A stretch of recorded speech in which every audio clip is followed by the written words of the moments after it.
because the BBC has been criticised for telling some of its staff they should avoid pride events that may be considered a protest in order to maintain impartiality. It was guidance reissued this year advising news and factual staff, so we're not talking about people who work in entertainment, news and factual staff against attending pride events that may be considered a protest. It says staff in news and factual journalism need to consider whether or not the particular pride parade or march they would like to attend presents or is likely to present an overt protest or campaigning stance. Let's talk to Matthew Hulbert. He's a Liberal Democrat activist and political commentator, and Harrison Griffiths, who's a political commentator and communications officer at the Institute of Economic Affairs. Let's start with Matthew first. What do you make of this, Matthew? Well, good morning, Peter, and hi to your viewers and listeners. I think this is pretty disgraceful from the BBC. I think the lives of those of us that are LGBT plus should not be matters of debate. We exist, we are here, and we should be allowed to be who we are and to love who we love. And I think the BBC is actually really letting down its own LGBT plus staff, effectively telling them to go back into the closet with this new guidance.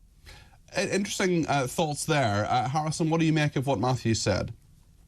Well, I don't actually disagree with any of the substance. I completely support the idea that every single person, regardless of their sexuality or their identity, should be equal under the law and considered to be equal. The problem is we, the one side who support LGBT rights and events like Pride, don't get to choose what is and isn't political. Something is political purely by the definition that there is any contested political fact about the issue. So you think Pride is political, then? That is the reality of Pride. Harrison, do you think Pride is political, yeah? Yeah, I mean, there are no two ways about it. There are things that go on at Pride and causes that are celebrated at Pride that lots of people across the country will disagree with. And I would personally support most of those causes, but the mere fact that people disagree with them means that it is political. So I can at least understand why the BBC has done it. And Matthew, you're pretty clear as well that Pride is political. Well, Pride is always both two things. It's always a party, a celebration of our communities and a celebration of how far we've come in terms of rights, but it's also a protest. It is always a protest. And I guess in that sense, a protest is always political. But in a sense, it's a protest. What are gay people protesting at Pride? Well, I mean, I chaired an LGBT plus charity in Leicester for many years, and I can tell you that we still, very sadly, tragically, had young people coming through our doors who had been chucked out by their families as a result of being who they are, of coming out to their families. Whilst these things still happen, whilst there is still unfairness and persecution of LGBT plus people, Pride will always be a protest. So, but you're pretty happy with BBC people attending them. I mean, would you be happy if they attended a Just Stop Oil protest, for example? I mean, I think what I'd say is that I guess there may be a difference between technical staff who are never going to be seen or heard of, who the public don't know, and maybe if you're a high-profile person on the news and you're LGBT plus, then maybe, just maybe, there is a question mark about whether you should be attending. But I think for the vast majority of LGBT plus staff who work for BBC News, they should be allowed to live their private lives as they want to and go to Pride as they see fit. In terms of Pride itself, what do you think? I mean, there are clearly issues in terms of, you're talking about chairing your group in Leicester, and I'm sure there are many people who've been through a really rough time. But in terms of the protests, obviously a lot of it turns to the trans issue now. I'm not saying for a second that gay and bisexual people are not discriminated against. Of course they are in some ways, but at the same time, the big political debate, I suppose, is really in regard to the trans debate. Do you see any major difference between the sort of battles of the past and the trans debate of now, Matthew? Because I think there are probably quite a few viewers and listeners to this station who would say that they've absolutely no problem with gay rights and actually not a huge problem with trans rights in general, but they don't want, for example, women's refuges, for example, to accept trans women.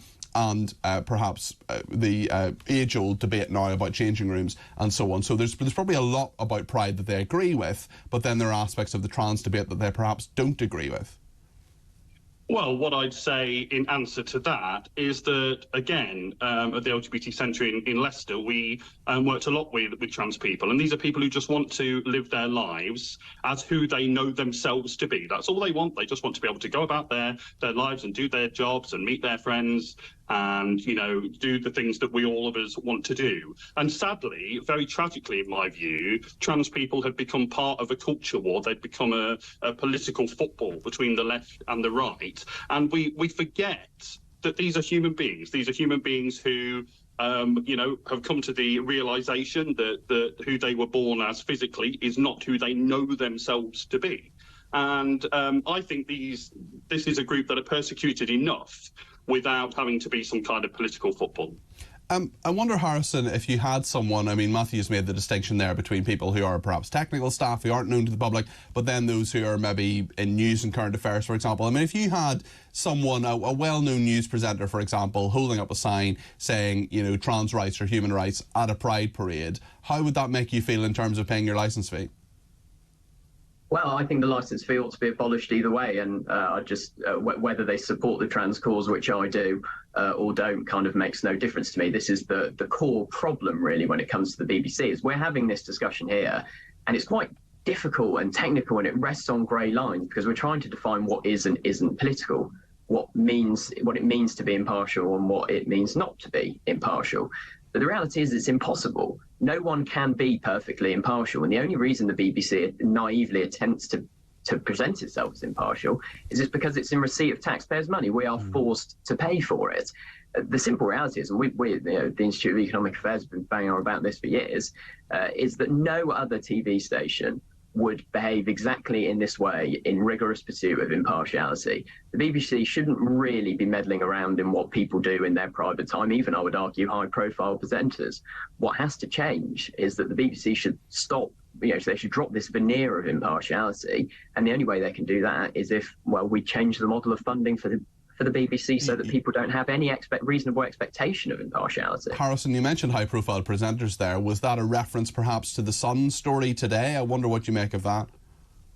Well, I mean, it sounds utterly atrocious. I only read it this morning. I can't comment on it insofar as there are a lot of details still to come out. But if, you know, it's another problem for the BBC, another crisis for the BBC on its hands. And yeah, it's just really quite grim and concerning stuff. Gentlemen, thank you very, very much indeed. Let's thank Matthew Hulbert there, Lib Dem activist and political commentator, and indeed Harrison Griffiths, political commentator and communications officer at the Institute of Economic Affairs. I want to know